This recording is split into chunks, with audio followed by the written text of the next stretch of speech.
Hey everybody, it's GobletX and welcome back to some more Magic Arena, and today I'm going to be playing another Premier Draft of Phyrexia, All Will Be One. Without further ado, let's get into the draft. Pretty sweet pack here. We've got some gold cards. I don't like taking pack one, pick one very much in this format. They tie us into a very specific color pair. Not only that, but even if I take a bunch of cards that are on color with these, we have to take very specific cards, like a ton of cards that specifically proliferate. So cards that don't exactly work in like other decks in the same colors, if we get pushed off of one of our two colors, we could end up getting pushed into like blue-white, but having a bunch of blue proliferate cards that don't even work in blue-white artifacts. This is a format where it's not great to just immediately slam dunk into an archetype, so I'm not going to take a blue-black gold card here. But there is a Bilious Skull Dweller, great for any toxic strategy, Planar Disruption, great cheap removal in white, and Anoint with Affliction, great cheap removal in black. One of these three definitely going to be the pick for me. I'm going to go for Planar Disruption here. I tend to like white quite a bit more than black in this format. I just think it's a good bit stronger, and Planar Disruption gets around that problem of so many of the cards being very streamlined and focused on specific archetypes, where the Skull Dweller is really designed for those toxic decks, where with Planar Disruption we can play it in any white deck, be it toxic or non-toxic. So we'll take Planar Disruption there as we move to pack 1, pick 2. But it looks like now we are still just going to take a black card, because the strongest cards are Tyvar Stand and Ambulatory Edifice. Basilica Shepherd is still pretty good if I want to just stay in white. So I guess those are the top 3 picks. But I think I should probably just take Ambulatory Edifice. The one issue with this is I did pass 2 very good black cards to the left now, a Skull Dweller and an Anoint with Affliction. So we might be not getting a lot of black cards in pack 2, because the people on our left are probably going to hop into the color. But that's okay, as long as black is open from the right, then it could still be a reasonable color to be in, because we'll get black cards in pack 1 and pack 3. Alright, so pack 1, pick 3 now. It's a pretty bad pack. There's a Glistener Seer, fine 1 drop for any blue deck, Axiom Engraver, fine 2 drop for any red deck, then Basilica Shepherd for 5 drop in white, Battle Chair for 6 drop in green. These are all pretty solid, but there's nothing like excellent in here, nothing I'm super happy to pick 3. I'll just take a Basilica Shepherd to stick to the Planar Disruption in white, I guess, since all the cards are pretty comparably powerful. Now we can take a Duelist of Deep Faith, great little 2-mana toxic creature. Kind of one of the secret gold cards, one of the hybrid cards in the set where it's a white-black or white-green card primarily, not going to be great in white-blue or white-red, but it's still fine. It's always going to be a 2-mana 2/2 that has first strike during our turn, which isn't like unplayable in the other archetypes. So we'll take the Duelist here, not too much competing with it. The other great cards in the pack are specifically like Oil Gorger Troll, which is a really narrow hybrid card where you really want oil counters all over your stuff. So not really going to work out in white-green or anything like that. We'll just take the Duelist to Deep Faith. Do get a pack 1, pick 5 Nimraiser Paladin. Decent sign for black from the right. Again, I don't think we're going to get any great black cards late, because somebody's going to scoop up the Bilious Skull Dweller and the Anoint with Affliction. But seeing that Nimraiser Paladin here is pretty exciting for potential black-white toxic stuff. Just a 5-mana 4/4 toxic 2 that returns one of our cheaper creatures from our grave to our hand. Don't mind if I do. I think I'll pick that up here. We could also play it very safe and take the Dune Mover, which will fit perfectly into our deck no matter what we end up being, especially if we're some kind of toxic deck or an artifact deck. So Dune Mover is a lot safer, but Paladin is the stronger card if we do get to play black here. So I'm going to still take the Nimraiser Paladin. Alright, no toxic cards in black. I guess there is a Vraska's Fall, but this card plays horribly with Planar Disruption. I'm pretty much never going to play a deck that has both Planar Disruption and Vraska's Fall, and if I had to pick one or the other, I would always pick Planar Disruption. So since I've got a copy of that, I'm just not going to take any Vraska's Falls. That is a pick 6 Volt Charge, but there's also an Indoctrination Attendant, which is a great white card, as is Complete Devotion. That's great for toxic strategies. Attendant I've been very impressed by, though, because it fits well into every white archetype. It looks very designed for toxic, where you get a 3/4 toxic and a Phyrexian Might off of this card, but the ability to just return one of your permanents back to your hand, it's actually just pretty great for the white-red and white-blue archetypes as well. So Indoctrination Attendant, just very impressive card for any white deck. Helm's pretty good in red-white and white-blue, not great in the other decks. Blight Belly Rat, good for black-white toxic, and nothing else here, at least in our draft pod. Like, it's good for black-green toxic, but there's no way we'll end up in black-green. We're pretty much confirmed to be white at this point. So take the rat committing towards black-white toxic, or keep my options open with Gold Warden's Helm. It's a card to be great in white-blue, white-red. I think I'm going to take the Blight Belly Rat here, since we did take that Nimrazor Paladin earlier. We would like to try pretty hard to become the black-white toxic deck. Take the Sinew Dancer here, and here's the moment of truth. If Bilious Skull Dweller or Anoint with Affliction wield, that's got to be like a 1% chance, but if either of them wield, then it should be a really easy draft pod to be black-white toxic in. If neither of them wield, that's still okay, because as I said before, black was decently open from the right, and there wasn't a ton of other powerful cards in that pack, so I would expect some people to become black out of that pack. But yeah, those didn't wield, but we did get Annihilating Glare, which is still a fine removal spell. Better than Bardiche for the black-white archetype, I'd say. We have some ways to get Phyrexian Mites, and just sacrifice a Mite to use this as a 1-mana removal spell. Definitely take Glare. Alright, Scrap Trap is a solid 5-drop for black-white toxic, because it just hits the board, gets another poison counter on our opponent, does the same when it dies. Pretty happy with where I am going to end up here. Looks like we're in an okay draft pod to be in black-white toxic. Not one where it's like super open, but we've got 12 playables already. Some of them are kind of filler. We'd like to upgrade them. But having 12 playables for our archetype out of pack 1 gives us plenty of opportunities to fill the deck out with better cards. If we average 12 playables per pack, we'll be at 36 cards, which means we get to cut like 11 or 12.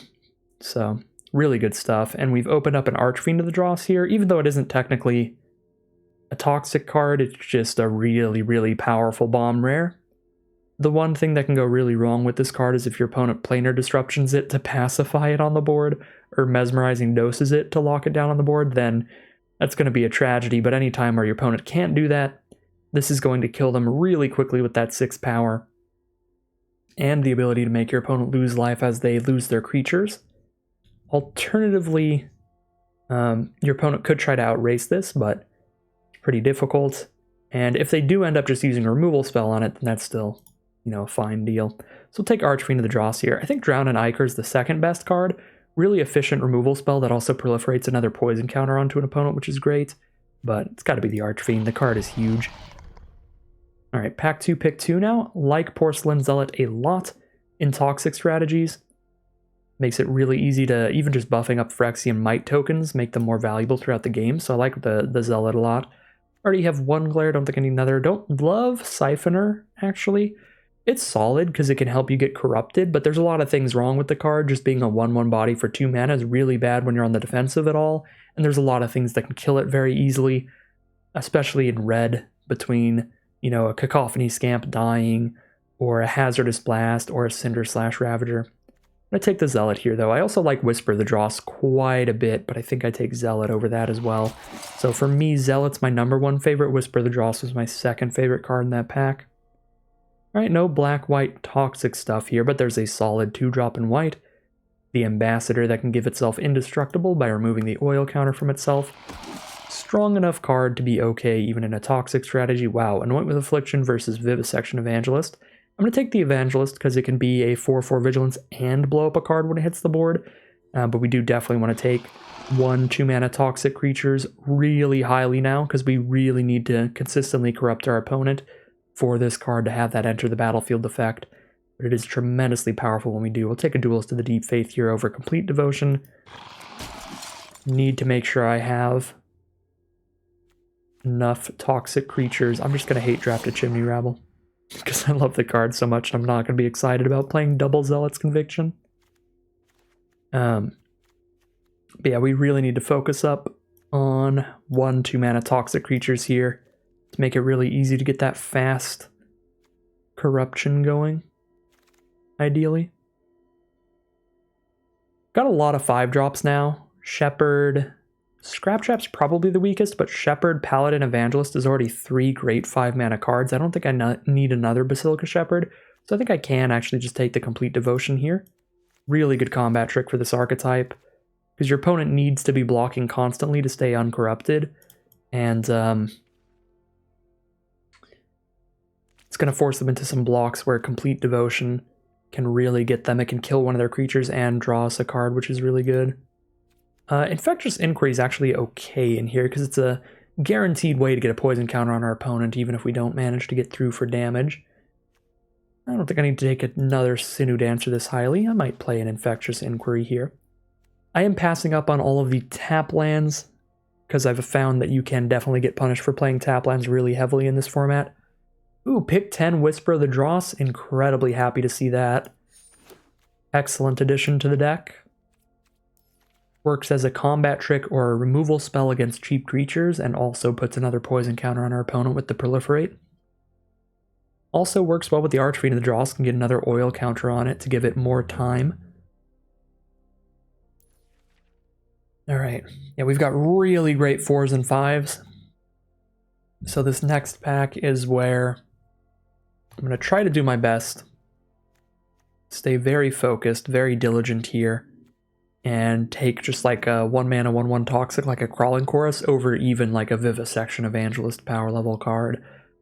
Just need those cheap cards badly. I don't think I'm going to play Vanish, it's pretty expensive. I'll take Justiciar, but I'm not trying to play that either. Okay, now I can take some tap lands to have the option, but I don't think I'll be running them. Alright, come on, pack 3. Let's get some of the 3-mana 3/2 Toxic that dies into a Phyrexian Might, and let's get some of the 1-mana 1/1 Toxic that does the same, and then the deck will be perfect. Well, goodbye. Goodbye, Nissa. Always open up the Nissas in pack 3. I think I've played one Nissa in this entire format so far, and I've done like probably 50 drafts and like 20 sealeds. So sad. I cry every time. I guess we're on Incisor Glider here. This is not a good pack for us. There's like 2 cards we really want, which are Crawling Chorus and the 3-mana 3/2 version of Crawling Chorus in black. We didn't open up either of those, so the pack's pretty much empty. I could just rare draft a Nissa. Maybe Charge of the Mites is better than Incisor Glider, because I'm having a hard time corrupting here. Yeah, I might go Charge of the Mites over Glider. Crawling Chorus, Stinging Hivemaster. There we go. We got a Stinging Hivemaster this time. Scoop that up. That fills out the 3-drop slot, gives us another Toxic creature. Be happy to take that. Attendant's definitely a great card, but we need more 1s and 3s here. Well, 1s, 2s, and 3s. We need more creatures over non-creatures like Complete Devotion and Sheoldred's Edict, even though those cards are solid. It's Incisor Glider versus Stinging Hivemaster mainly, and I'm going to take the Stinging Hivemaster. Alright, we're going to be the 0 Crawling Chorus deck today, sadly. We do get an Anoint with Affliction this pack, though, which is a pretty great card. Can't be unhappy with that. And now we get to take another Ambulatory Edifice, sure. Join the party. So now I have 3 3-drops. I could take another Evangelist over the Hivemaster. I wouldn't take another Evangelist over a Crawling Chorus if it was in this pack. Or any 1-mana Toxic creature for that matter. Like a Bilious Skull Dweller or something like that. But I think I will just take another Evangelist here. Over that.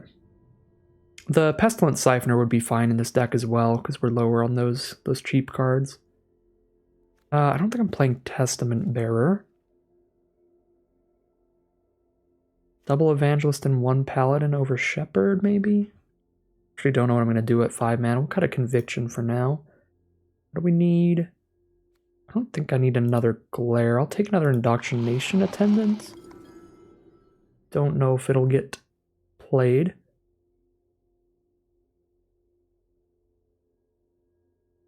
Take a Skull Bomb. I'm not going to play a bunch of Justiciars in here. Alright, we'll play a Doom Mover. Another 2-mana Toxic creature. Can fix our mana if we're having issues. Didn't get any 1-mana Toxic creatures in the last pack, unfortunately. We saw one 1-mana Toxic creature all draft, and it was our pack 1 pick 1 Bilious Skull Dweller that we passed up. So that is sad. But hey, we've got 4 2-mana Toxic creatures. No Flensing Raptors either is a bit of an issue. I might take a Glare here. Probably more likely to play that than Inquiry. Another Complete Devotion over the Incisor Glider? I think so. Incisor Glider is a solid corrupted payoff, but it's a little difficult for us to corrupt our opponent, so I want to get more ways to make that easier, like combat tricks to keep our early toxic creatures alive. Skull Bomb could help do that as well, but it's not a very efficient way to do it. It's pretty expensive mana-wise. So I'm probably going to drop Inquiry. Run double Complete Devotion over the Conviction there. Drop an Indoctrination Attendant. Keep that curve a bit lower. Not the most consistent, most synergistic black-white deck ever, but we've got very good removal, and Archfiend of the Dross as a bomb, double Vivisection Evangelist being pretty explosive plays as well. What we lack in synergy, we do gain in power a bit. I think we drop one Annihilating Glare. We still have Anoint, Disruption, Glare, and then the more narrow cards of Charge of the Mights, Complete Devotions, and Whisper. But they're still powerful. Yeah, I'm pretty into this deck. I don't think we're going for a 16 land deck here, though, with 4 or 5 mana cards, and I think I do want to keep all those in over the second Indoctrination Attendant there. Yeah. How much easier would corrupting our opponent be with 1 copy of Infectious Inquiry? Not that much.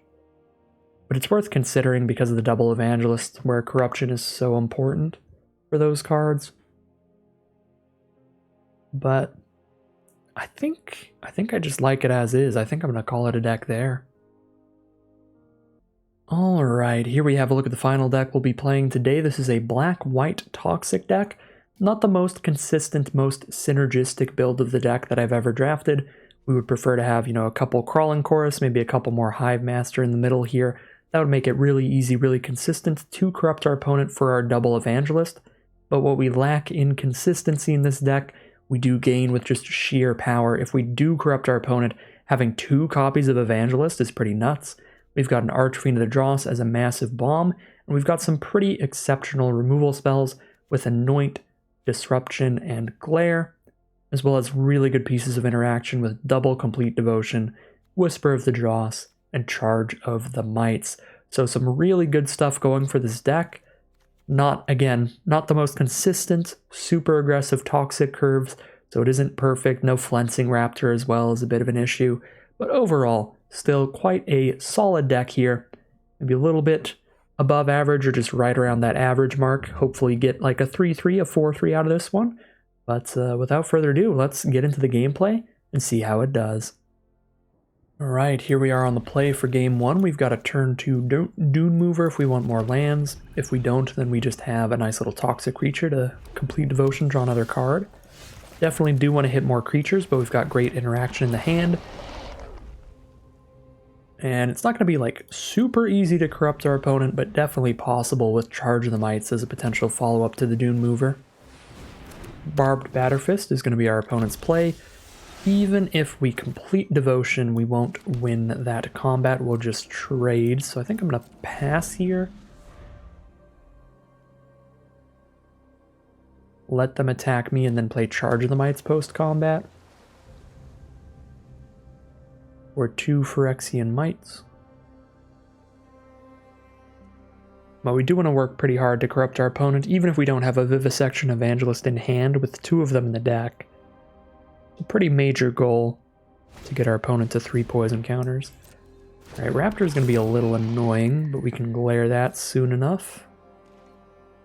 No attacks with Batterfist. They are staying very defensive. Alright, well, kind of awkward.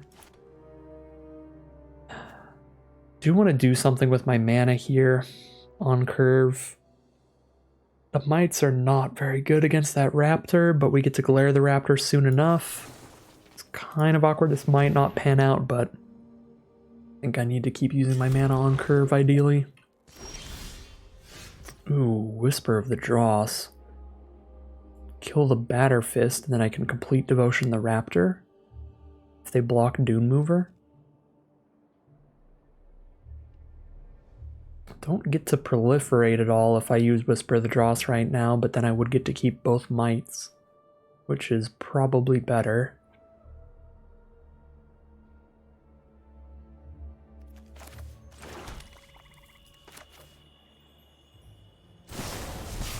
I guess they could play around Complete Devotion by blocking a Phyrexian Mite instead of Dune Mover. But we just hope they don't. I guess we get in for 3 damage if they do that. Either way, we make it pretty easy to finish off the Corruption next turn. Yep, smart play from our opponent. Play around the Complete Devotion. Yeah, either way, we've put them to 2 poison counters here, so I just need to get 1 creature in next turn, and I'll have the 5 mana to glare one of their creatures. So as long as they don't play like a Chimney Rabble here, if they can only play 1 creature total, then we are good to get them corrupted. But we do have to hit some draws here, because we are just already low on cards. Serum Core Chimera is the play.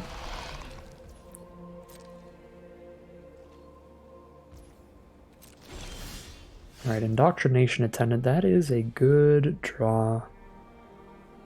It is a good draw. Do I want to immediately corrupt my opponent? Indoctrination Attendant. I could Indoctrination Attendant and corrupt them here if I don't play Complete Devotion this turn. Right, I can glare, sack the might that this makes. The alternative is to spend the 5 mana for the glare on the Chimera and they still just kill Dune Mover for free. Either way I do it. Yes, I guess it's better to do it this way.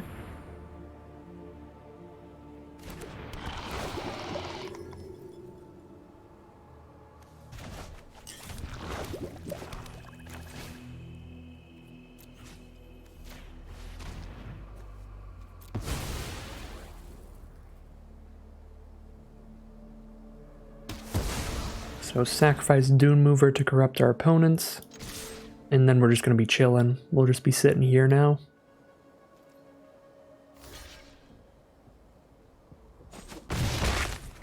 Yeah, Gitaxian Raptor is just quite a blocker.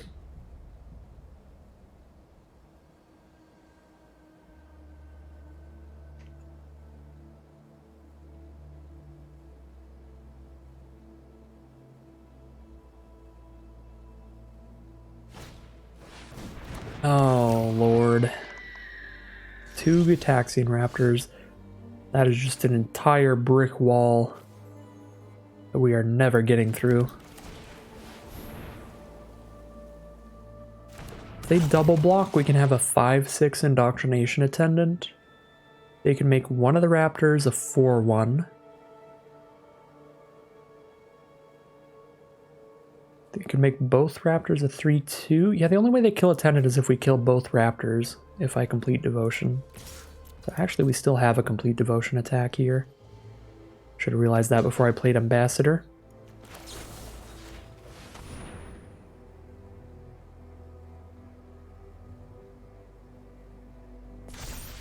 Ooh, Ambulatory Edifice. That could be good as well. Post-combat? Oh, well, that's nuts. Yeah, that's not good. Now, we don't kill the Raptor unless they want to trade still. And that Raptor has 5 oil counters to use.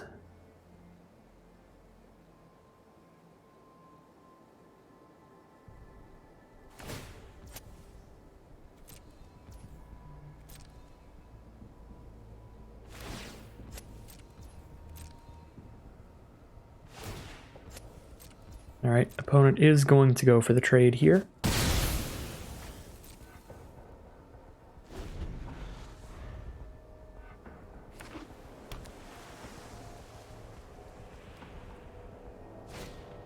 Unctus Grand Meditect. We've seen 0 artifact creatures from our opponent.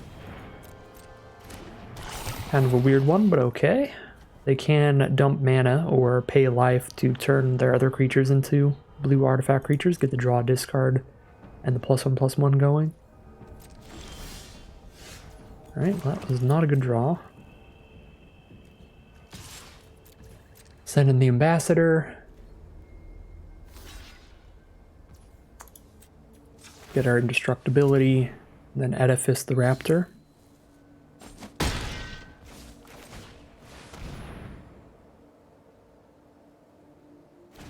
Now our opponent just gets to start digging through their draws with Axiom Engraver, make sure that they keep hitting gas.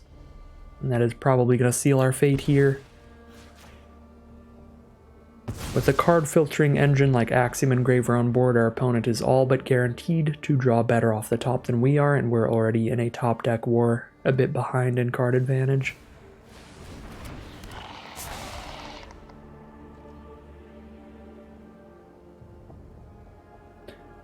So game is probably over in our opponent's favor, but it will take quite a while to die. Yep, just can't get through the Unctus yet. So we just play our Sinew Dancer and pass.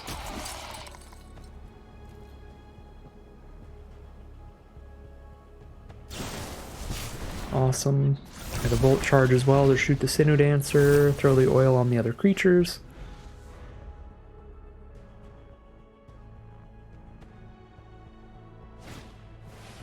Malcator's Watcher off the top.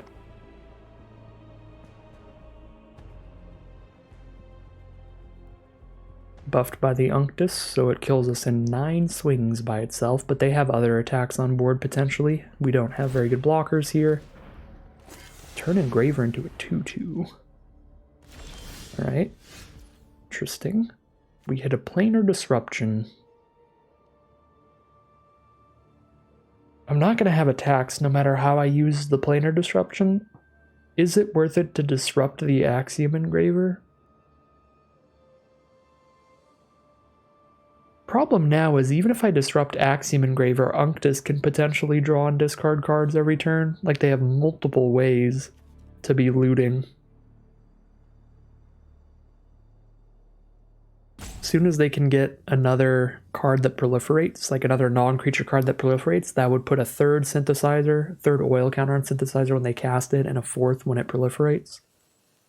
And then the synthesizer just keeps chipping in for 3 and drawing and discarding cards for them, so it feels like either way, they're going to have a draw engine here. I think I'm just going to hold on to the disruption for now, but we might need to use it on synthesizer instead of engraver.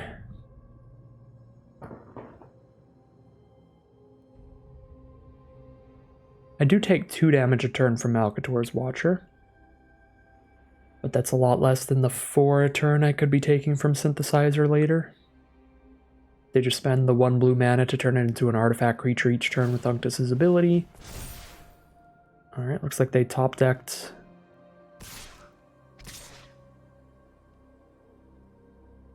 Probably an instant that also proliferates. No?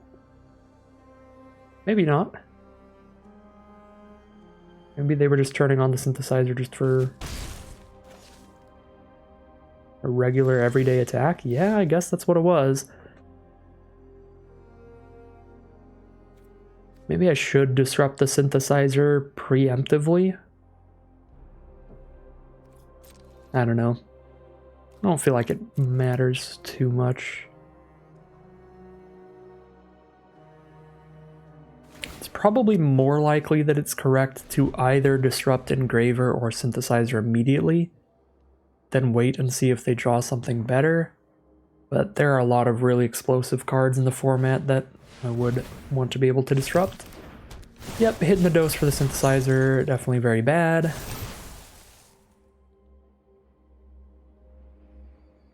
Now the synthesizer is unblockable, 4 damage every turn, they draw, discard a card off that. Engraver still discards, draws a card every turn. Our opponent is just digging miles through their deck. Yeah, I mean, we might have died a little bit slower if I disrupted synthesizer preemptively. But we're still getting engravered out of the game. In a top deck war against multiple pieces of filtering still.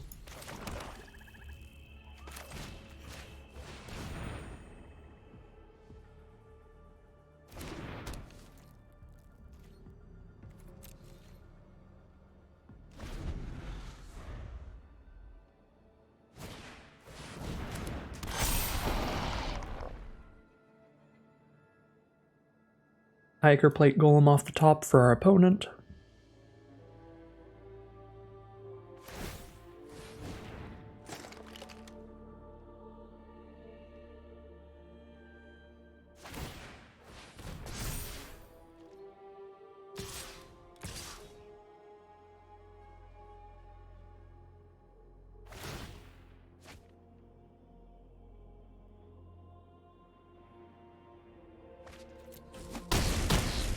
Draw and discard with Unctus again. If I play Basilica Shepherd, I have 2 blockers total. I block Watcher and Engraver. Take 5, that is dead on board. Alright. Not a lot we could do there. Could not have played that game out all that differently. I think it was correct to just corrupt our opponent as quickly as possible and then hope for solid draws there. We had decent draws, but our opponent had multiple great ways to filter their draws, meaning that when we got in that position where we were both playing off the top, our opponent was heavily favored there and just very quickly drew much better than us because they had like the ability to look at 3 cards every turn between draw, discard, discard, draw, and their regular draw step. So, not much you can do there. Kind of what's expected if we don't get the ball rolling fast enough, and our opening hand was not that aggressive, just a single 2-1 into a Charge of the Mites, instead of curving out or anything. Best hope there was just to have a more aggressive beginning. We're not going to win a long game like that against a deck like theirs. So here we are now in game 2. This is kind of a forced mulligan here. Right, 2 5-drops, no black source for the 3-drop. Just an ambassador. Yeah, we got a mulligan that one. None of our 2-drops in this hand. The flaws of the deck definitely showing up in force these first 2 games. We're definitely low on 1 and 2 mana plays, but this is some immensely slow hands, even for the deck that we drafted. Alright, Edifice is going to play really well here. And we did top deck Duelist to Deep Faith, which is quite helpful.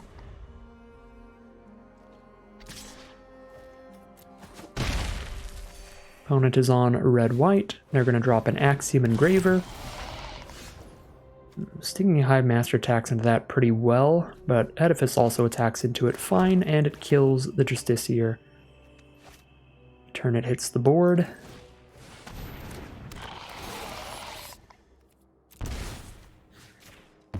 Could have attacked with Duelist, and if they blocked, then post-combat Edificed. But I think I'd rather kill Justiciar than Engraver. Probably still should have attacked with Duelist, because they were tapped out, so there's nothing they could have done to kill Duelist to Deep Faith. They could have just bounced off each other if they wanted to. This is fine with me.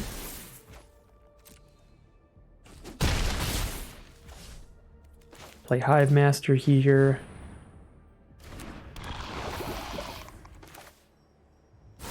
Let's see if they have a combat trick for that Engraver.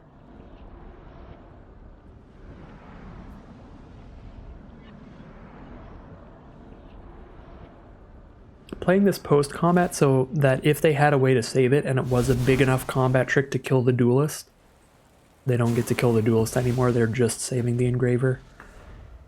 But I suppose if they had one of those, it's quite likely they would have just used it immediately. But they could be saving it to try to kill a better creature with it, and they're just okay with bouncing off the Duelist each turn. So I'm pretty cool with the post-combat Whisper the Dross there. Well, the board is clear. We've got an Anoint with Affliction. Well, Anoint can't hit a Chimney Rabble. This is another game that just shows off how powerful Chimney Rabble is in this format, where these toxic decks are really just trying to get in. Anything that can make 2 creatures off of 1 card are just such a hindrance on the aggro decks. Yeah, 2 bodies is a huge deal. I guess I just get in with the 3/2s then. I've got a Nim Razor Paladin that can definitely make up for losing one of these creatures here.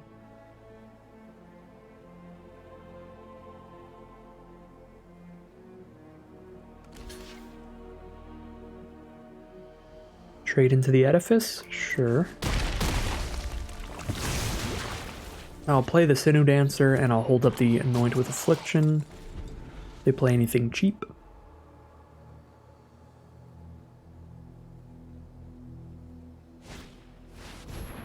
Good lord. Chimney Rabble number 2 seems very nice. This is where I envy my opponent. If I could just draft red every single draft of this format, I would. But I am a YouTuber, so I try to draft some other archetypes at times. If I wasn't recording, I would probably just force red every time, because it's so good in this format.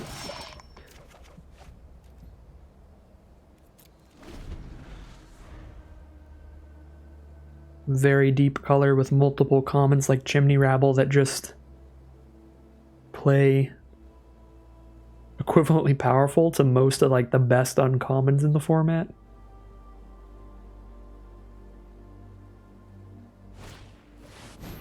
Yep, there's a Bladehold War Whip now.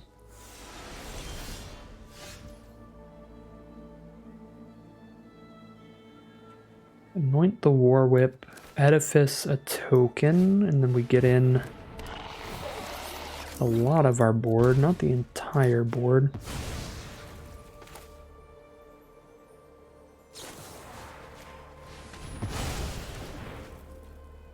Do this, they can double block the Nimrazor Paladin, I guess.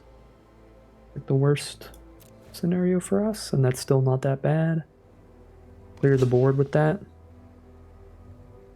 Actually gonna put my damage on the Goblin before the Rabble, because for 1 red mana they could have a +2/+2 trick, where if I sort the Rabble up top, I'll kill 0 creatures if they cast it.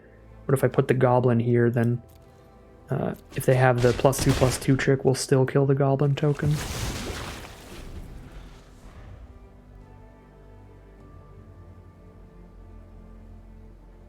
And hopefully they're out of Chimney Rabbles and they just play like 1 creature here, then we can Sinew Dancer it and get in with the squad. If that is the case, we've got a good shot here. But if they have more kind of 2-for-1 creatures like Chimney Rabble,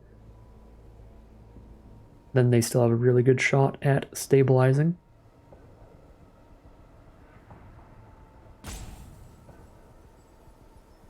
Or they could just play like 2 2-mana creatures, that would also not be great. Alright, Orthodoxy Enforcer, that's incredibly fine with me. Ooh, now I have an Evangelist. We'll definitely corrupt them this turn. Attack with everybody, I lose Hive Master, but I corrupt them, hit them for 2, 3, 4, 5, 6. Then I get to immediately play Evangelist. I think I would rather just lose no creatures here. Because then they're corrupted. And if I hit a land, I can tap something with Sinew Dancer and play Evangelist. And they're at 5 life here. So that's pretty much guaranteed lethal if I hit a land. And even if I don't, it's going to be a really good board state. Alright, they are going to scoop them up there. Didn't hit any lands for the last couple turns, so maybe had a lot of 5-drops like Furnace Striders or something? I don't know, but those Chimney Rabbles definitely gave our opponent a lot of time, but luckily just a gigantic squad of creatures can chip in for enough damage to finish off the game, and we're going to be 1-1 now as we head into game 3. Alright, here we are in game 3. Mono white hand doesn't seem keepable here, considering that our 2 and 3 mana plays are the most important ones, and we're not guaranteed to play them. We have Sinew Dancer into a gigantic question mark.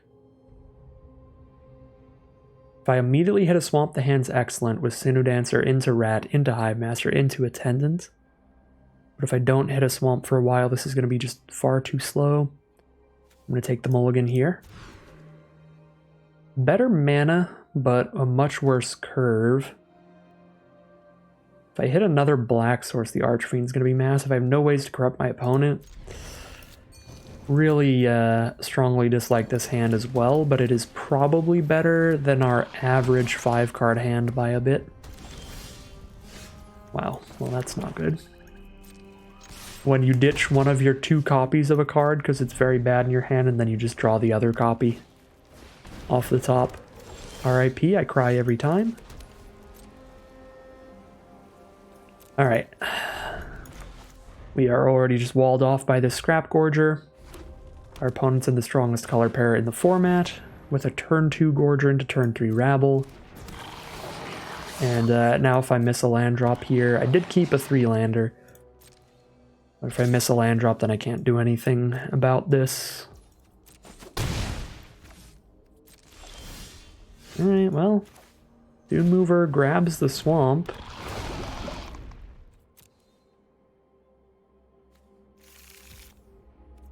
For next turn.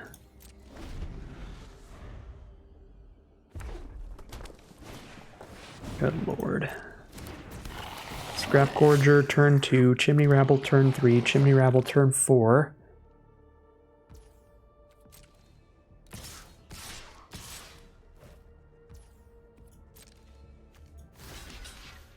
I got 2 for myself to kill one of these.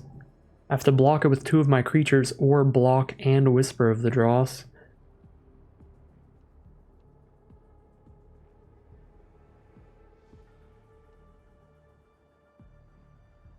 These blocks are so horrendous. Just gonna let them hit me. Try to play Archfiend, see if they have removal for it. If they do, we're dead.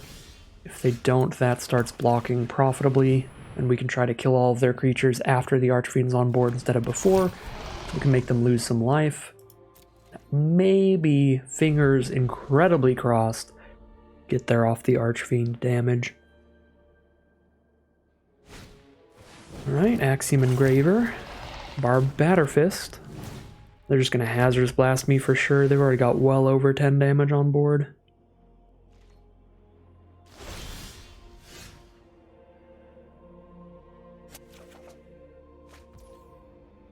That is not a land. So...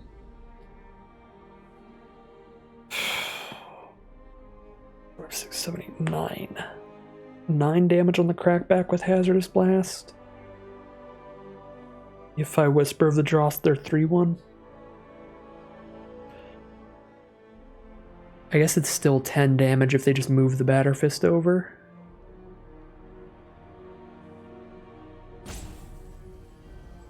To the Engraver or something. Right, like they move Batterfist to Engraver, I respond by whispering the 3-1 before it moves.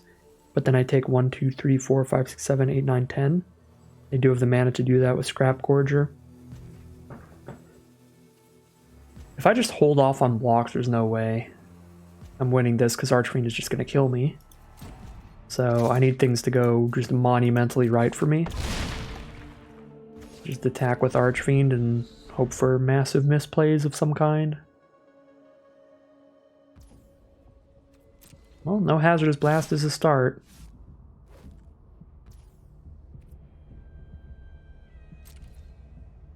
Every time one of their creatures dies, they lose 2 life.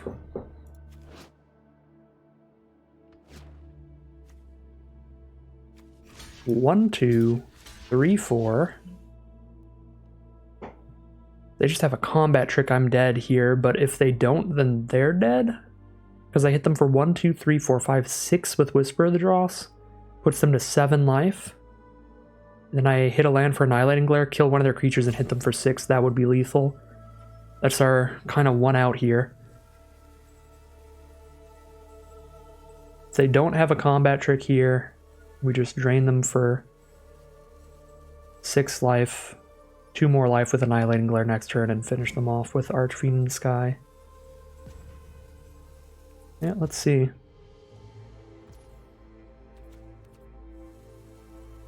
One, 2, 3, 4, 5, 6, 7, 8. Even if I Whisper the Dross right now, I'm still dead to Volt Charge, so I think I Whisper in their end step.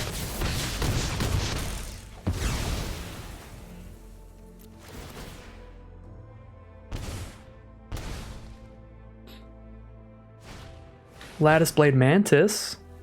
If I hit Annihilating Glare, we win. Like, this is our out.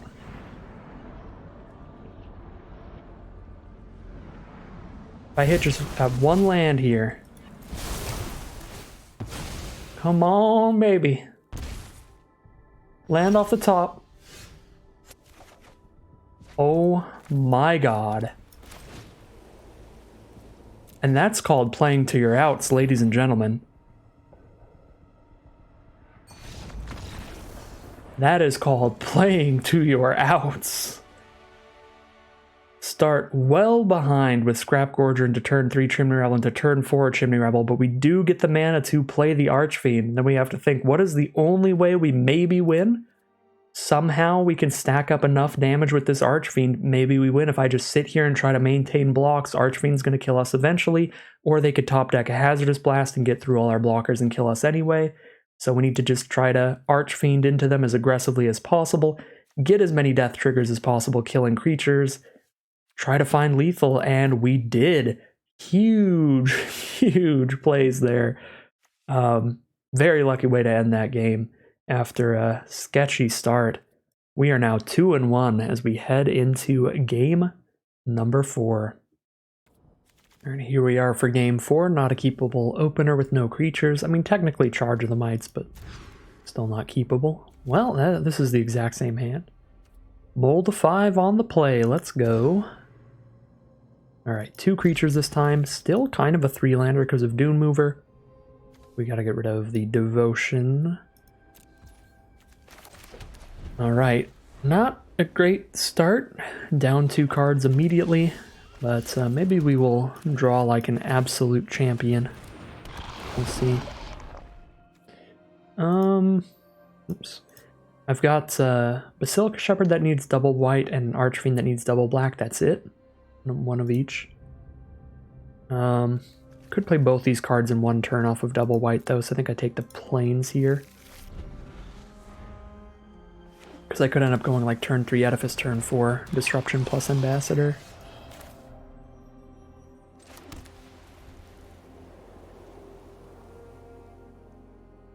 Well, I don't love Edifice here, but I guess I get Dune Mover to trade into the Aspirant, which is fine.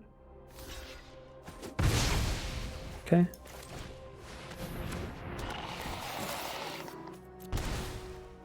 Yeah, that's fine. They are the blue-black deck, so they'll probably have a lot of ways to proliferate, gain a bunch of life off this. Probably a positive to trade the Dune Mover up into that. Voidwing Hybrid, that is definitely not a card we want to see, but luckily Planar Disruption can lock it down without putting it in their graveyard, so that can stop them from doing the proliferate tricks to keep bringing it back. So we are going to disrupt that.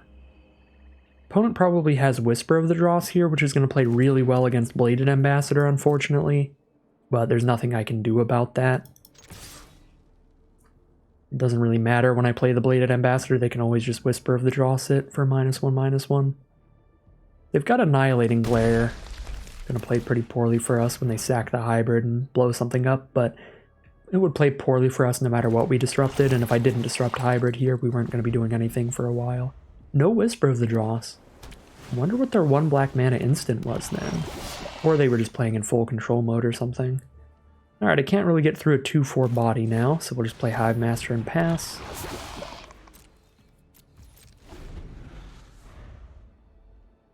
Maybe they do have the Whisper of the Dross, but they just realized that they were about to play a 2/4 that the Ambassador couldn't attack into anyway, so they're going to try to save that Whisper for when they have something else that profits off of proliferation. Alright, this is going to be the Divine Justice game. We're going to go to 2-2, lose to our own bomb rare. Because, yeah, we would have lost last round very handily if it weren't to Archfiend of the Dross. If it weren't for our Archfiend of the Dross, so... yeah, here's where we get some punishment for that. Some karmic justice. Because we're not really in a great position to beat an Archfiend of the Dross currently.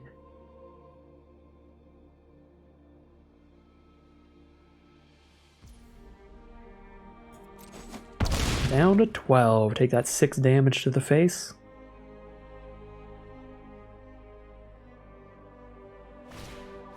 Glistener Seer hits the board. Pestilent Siphoner.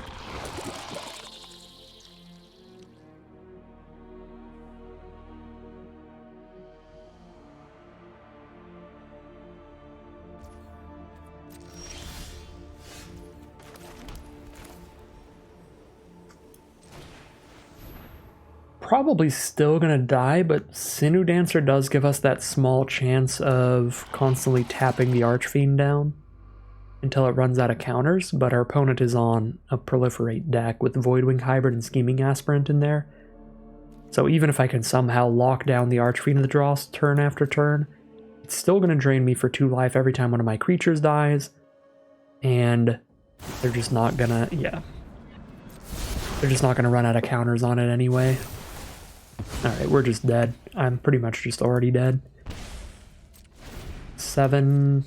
They just need to kill 2 more of my creatures for me to die, which means they can attack with Head Cleaver, because I can't block it without them killing another one of my creatures. So if they have 1 removal spell, they can just attack with everybody, then cast 1 removal spell, and I'm dead. Because I go to 3 from these, I have to double block Head Cleaver.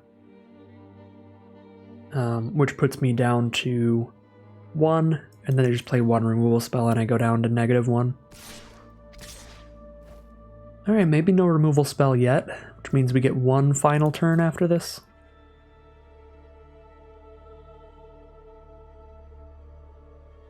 Because there's no Head Cleaver attack there, and I am tapped out, so if they have removal spell, then they just straight up had lethal if they attacked with Head Cleaver.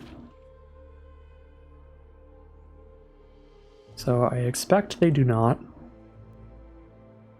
They know I don't have any cards in hand to interact with that kind of line. And Porcelain Zealot, alright, not a flyer. Very dead, we are 2-2 as we head into game number 5. Alright, game 5, 1 creature hand, 4 lander as well. I think I gotta mulligan that, especially because the Complete Devotion without a toxic creature.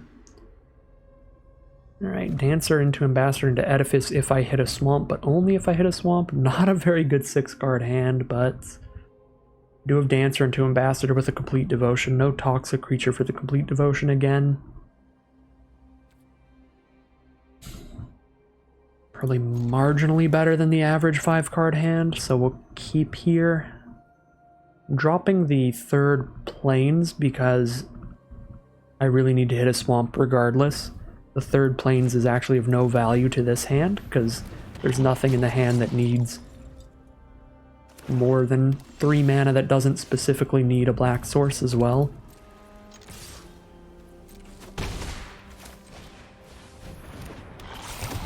Alright. Playing against black-green. Bilious Skull Dweller. We hit a swamp, that would be beautiful against the Skull Dweller, but Ambassador is fine at attacking into it. We can trade an oil counter into that. And I'm pretty fine to block that Skull Dweller with Sinew Dancer. And just take the 1-for-1 trade.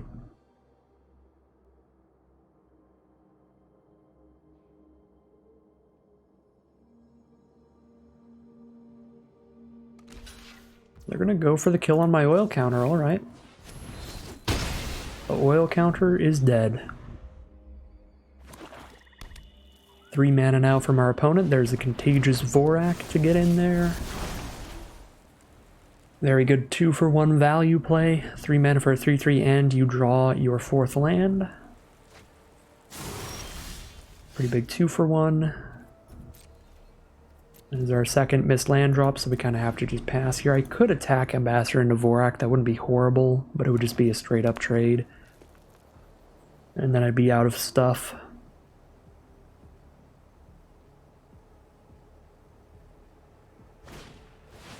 Drawing a couple 5-drops and 2 more black cards was definitely not ideal. But if we start hitting the black sources, they are powerful cards. So yeah, we do hit the swamp here. Now Edifice to kill Testament Bearer is pretty nasty. They are going to draw a card off of it, but we kind of both got a 2-for-1 there. Or kind of turned the 2-for-1 around on them.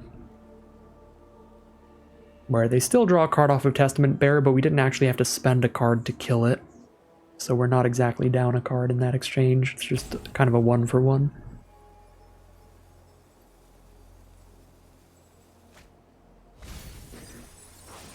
Got enough creatures now to offer the 3-1 for 3/3 trade. Help get my 3/2 in there, because I don't have any ways to put more oil counters on the Ambassador anyway. So it's just the smallest creature in my deck that would trade into a 3/3. 5th mana now from our opponent, and Tyrannak's Atrocity is the play. They're just going to go for the Corruption here. Could go for the double block. 2-for-1 myself here, but then we're both at 4 cards in hand, so we're pretty pretty even on value, but then I can't play anything till I hit 2 more lands, so just actively doing nothing. Yeah, the lack of a follow-up play means I think I have to just take this.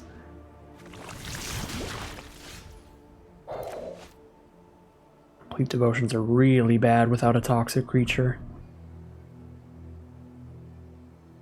Wow, yeah, this deck did not look this inconsistent on paper.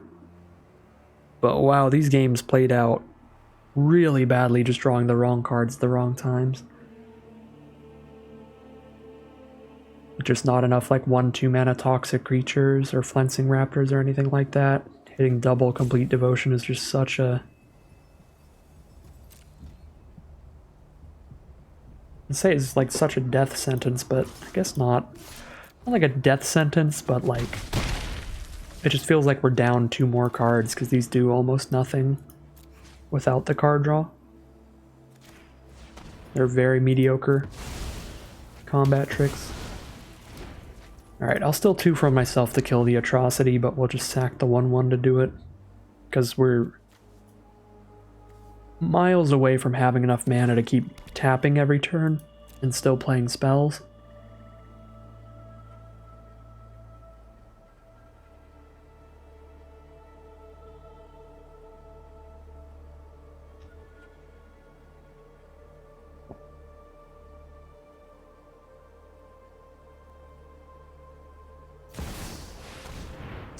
Yep. Phyrexia is as inevitable as the rise of the downtrodden. Vraska Betrayal's Sting from our opponent is going to lock us out of the game. Oh my god.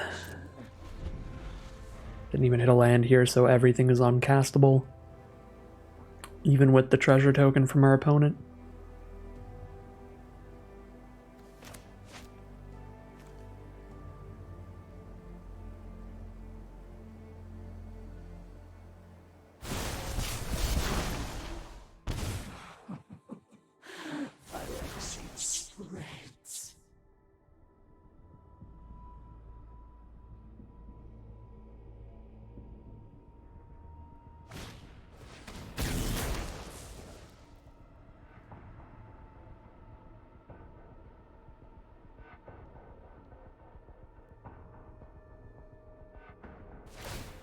Draws Skull Bomb from our opponent, picks up the Atrocity, draws a card.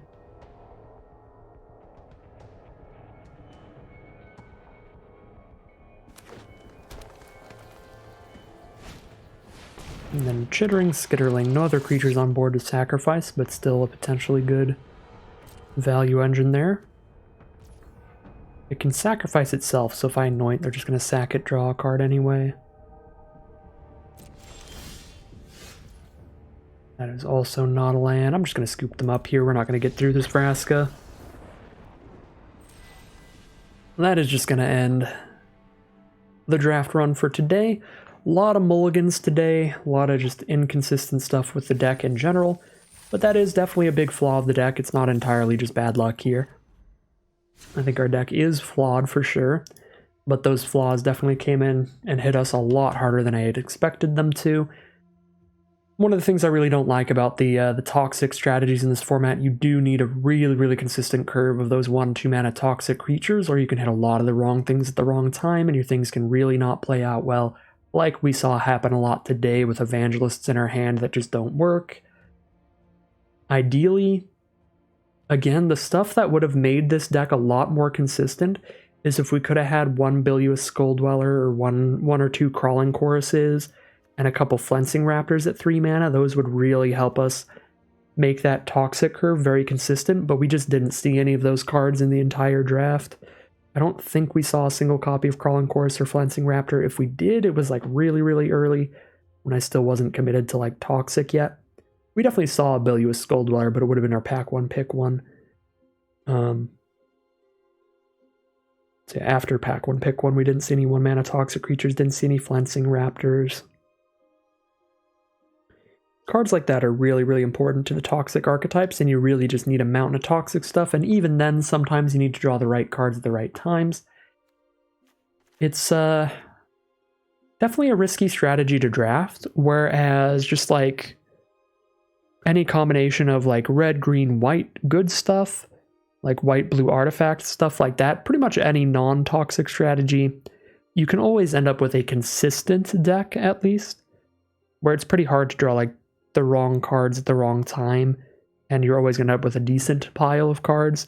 But toxic is a little more one of the high variance archetypes to draft, where you do need the right cards to show up in the draft pod later, like the crawling choruses and the raptors. So maybe it's just not an archetype you should hop into unless you pick one, pack one, specifically the Skull Dweller and stuff like that, so that you know no matter what happens, you've got at least one of those 1-mana toxic creatures. But maybe that's overly reading into things. We did mulligan a lot today. We did have some pretty bad land draws like in the last game. Some stuff like that going on as well. But I think that is just a general thing about this format. Just part of how the toxic decks operate. When you draft toxic, if it looks kind of open and you move in on it, like you're either going to be in that draft pod where it's completely open and the right cards are opened up in the packs and you're just going to have an absurd, nearly unbeatable deck, or there's going to be one or two other drafters in toxic strategies at the table, or just not the right, really powerful toxic cards are open and you're going to end up with a pretty mediocre pile of cards. So it feels like the kind of archetype that always ends up somewhere between like your deck being like a 4 out of 10 or a 10 out of 10, and there's kind of no in between there, and we ended up with a 4 out of 10.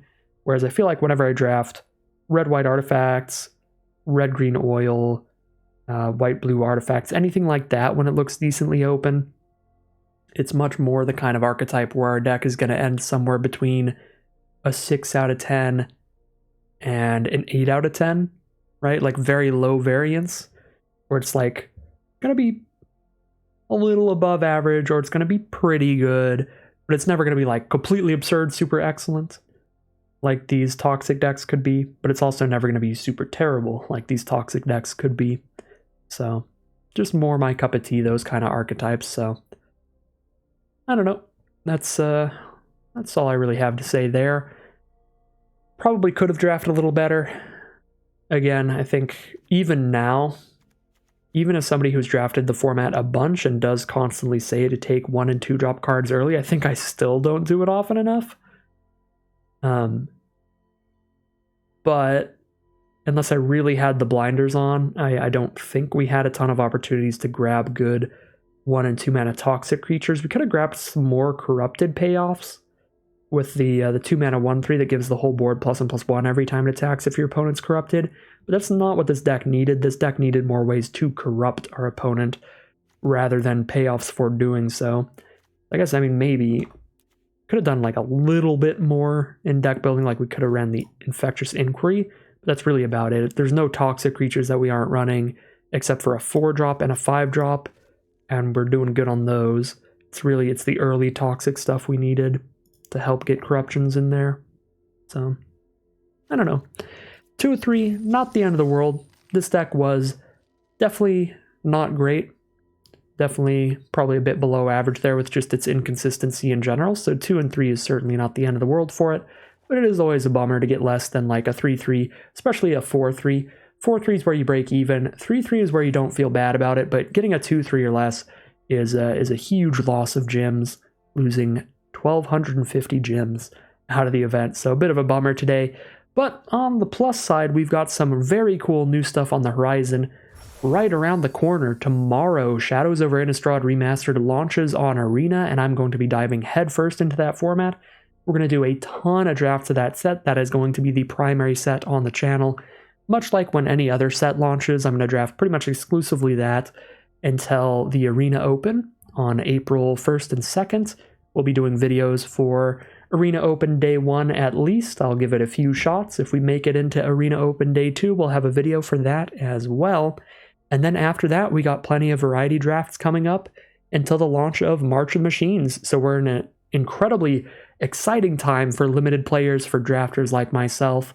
Again, Shadows over Innistrad for the next about a week and a half until the Arena Open.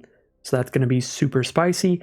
After that, Adventures in the Forgotten Realms premiere drafts are going to be back on Arena. Kamigawa Neon Dynasty quick drafts are going to be back on Arena. Those are excellent formats. They're going to bring the Tinkerer's Cube onto Arena, give us a new cube draft format just before the launch of March of the Machines. And then we've got March of the Machines, the new standard draft format. So there's going to be so much different stuff to draft in the coming days and weeks. And I'm very excited to hop into all that. But until then, that's going to end today's video.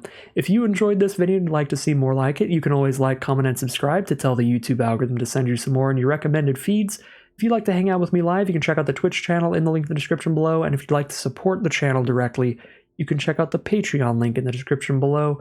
And as always, thank you very much for watching, and I'll see you again soon for some more Magic Arena.